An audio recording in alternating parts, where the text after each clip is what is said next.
ஆன்மீக நண்பர்கள் அனைவருக்கும் அன்பு கலந்த வணக்கங்கள். இன்றைக்கி நாங்கள் ஆன்மீகம் சம்மந்தமாக என்ன விடயம் பார்க்க போகிறோம் அப்படின்னு சொல்லி பார்த்தீங்கன்னா, அதாவது வருகிற 8ஆம் மாதம் 22ஆம் தேதி மகா சங்கடகர சதுஷ்டி வழிபாடு செய்கிறது எப்படி அப்படின்றத பார்க்க போகிறோம். அதாவது 22ஆம் தேதி வியாழக்கிழமை அன்று மகா சங்கடகர சதுஷ்டி திதியானது வருகிறது. அதாவது பார்த்தீங்க அப்படின்னு சொன்னால், இந்த சங்கடகர சதுஷ்டி திதியானது வர இருக்கிறதால இந்த விநாயகர் வழிபாடு செய்யாதவர்கள் கூட இந்த 22ஆம் தேதி வரக்கூடிய மகா சங்கடகர சதுஷ்டி அன்று விநாயகர் வழிபாட்டை தவற விடாதீங்கள்.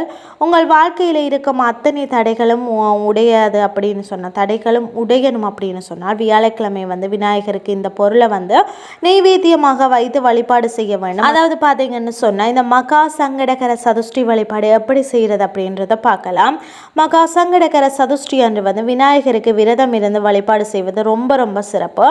வியாழக்கிழமை அதிகாலை வேளையிலே எழுந்து சுத்தபத்தமாக குளித்து விட்டு பூஜை அறையில் விளக்கு ஏற்றி வைத்துவிட்டு ஓம் விக்னங்களை தீர்க்கும் விநாயகா போற்றி அப்படின்னு சொல்லி இன்றைய நாள் விரதம், அதாவது அன்றைய நாள் நல்லபடியாக துவங்குங்க. விரதம் நல்லபடியாக முடிய வேண்டும் அப்படின்னு சொல்லி பிரார்த்தனை செய்து கொண்டு சங்கடகர சதுஷ்டி விரதத்தை தொடங்குங்கள். விரதம் இருக்க முடியாதவர்கள் பால் பழம் ஒரு வேளை உணவு சாப்பிட்டு வழிபாட்டை மேற்கொள்ளலாம். தவறு கிடையாது. நீங்கள் எப்படி வேணாலும் இந்த வழிபாடு செய்யலாம். 3 வேளை வயிறார சாப்பிடும் இந்த வழிபாட்டை மேற்கொள்ளலாம். அதுவும் தவறு கிடையாது. சங்கடகர சதுஷ்டி வழிபாடு என்று சொன்னால் மாலை நேர வழிபாடு சிறப்பு. 6:30 மணிக்கு மேல் வீட்டு பக்கத்தில் இருக்கும் பிள்ளையார் கோவிலுக்கு போங்க. அதாவது பார்த்தீங்க அப்படின்னு சொன்னால், இந்த அருகம்புல், சிதறு தேங்காய்க்கு ஒரு தேங்காய் வெற்றிலை, பாக்கு, பூப்பழம் இந்த பொருட்களை எல்லாம் வாங்கி கொள்ளுங்கள். கூடவே நீங்கள் விநாயகருக்கு என்ன நெய்வேத்தியம் வாங்கி வைக்க வேண்டும் தெரியுமா?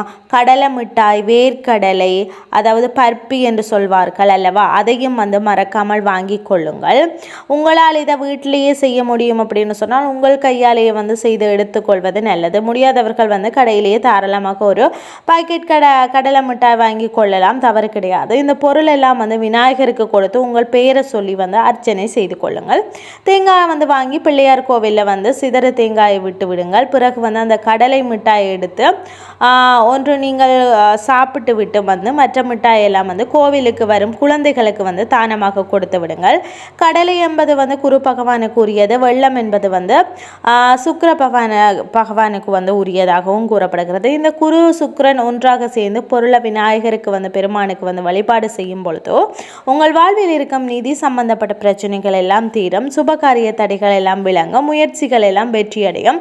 அதற்காகத்தான் இந்த பொருளை நெய்வேத்தியமாக வைக்க வேண்டும் அப்படின்னு சொல்லப்படும். இன்றைய தினம் ஆன்மீகம் சம்பந்தமா இந்த சங்கடகர சதுஷ்டி வழிபாடு எப்படி செய்யறது அப்படின்றத பார்த்துருந்தோம். இந்த காணொலி உங்களுக்கு பயனுள்ளதாக அமைஞ்சிருக்கும். மற்றும் ஒரு ஆன்மீகம் சம்பந்தமா உங்களோடு சந்திக்கிறேன். நன்றி.